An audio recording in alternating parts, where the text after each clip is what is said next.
Washington is in an uproar today over news that the Trump administration's top national security officials discussed secret war plans on a commercial app and also accidentally included a journalist in the chat. The Atlantic's editor Jeffrey Goldberg published the story detailing how White House National Security Advisor Mike Waltz added him to a group chat on the encrypted app Signal. The group also included people like Vice President J.D. Vance, Defense Secretary Pete Hegseth, Secretary of State Marco Rubio, and the Director of National Intelligence Tulsi Gabbard, among others. According to Goldberg, the group debated military strikes against the Houthis in Yemen, and hours before those attacks began, Hegseth shared detailed war planning information, including targets, timing, and weaponry that would be used. Now, I say they debated, but it wasn't much of a debate on the chat since ultimately everyone agreed that bombing Yemen is a good idea.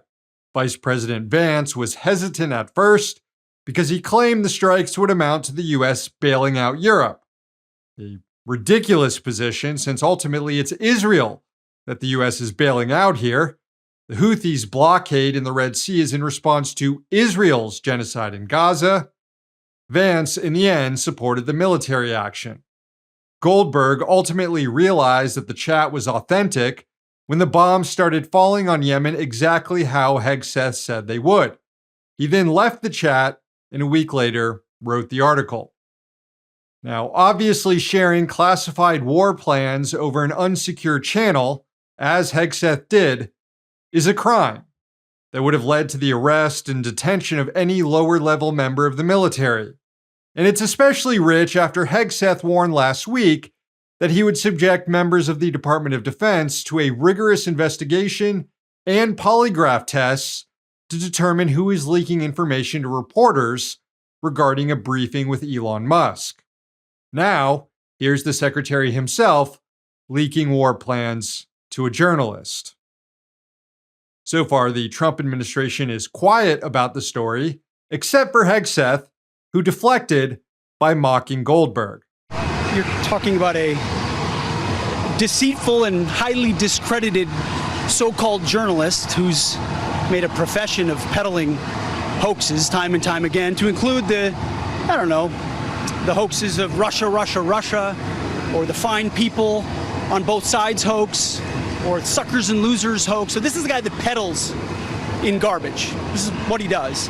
Hegseth went on to deny that any war plans were discussed in the chat, which is likely a lie that can be proven if Goldberg ever does release the sensitive parts of that discussion, which were withheld in his article because he claimed he didn't want to disclose classified information. But let's be honest, Hegseth does have a bit of a point here. Jeffrey Goldberg is a huge piece of shit. A foaming at the mouth neocon who once boasted about how he tortured Palestinians as an IDF prison guard.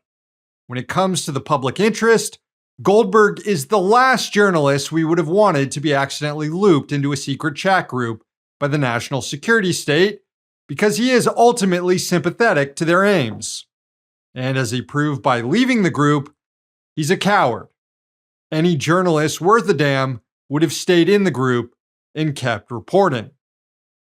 Goldberg was probably added to the group in the first place because National Security Advisor Waltz has previously leaked information to him since he's a friendly journalist.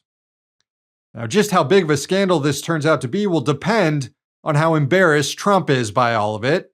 It is very sloppy and amateurish, in addition to being illegal.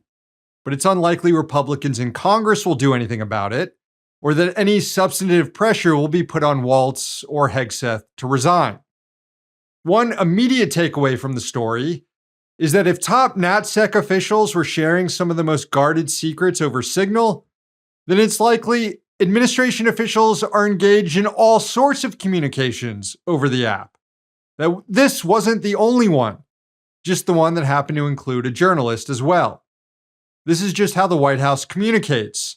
Instead of emails that will be preserved records available to the public one day, they use an app that automatically deletes their messages in order to evade archival and disclosure laws. And that's bad.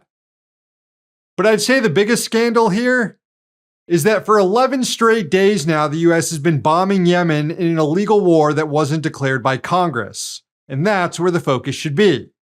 But it's not, since the DC blob, including Democrats, ultimately agree with the military action. Hey, thanks for watching. Hit the subscribe button so you don't miss any of our new videos. Also, if you want to see Means Morning News in its complete form, not just the clips we post here, head on over to Means TV and get access to all our new episodes and our entire backlog, plus tons of other great movies and original TV shows.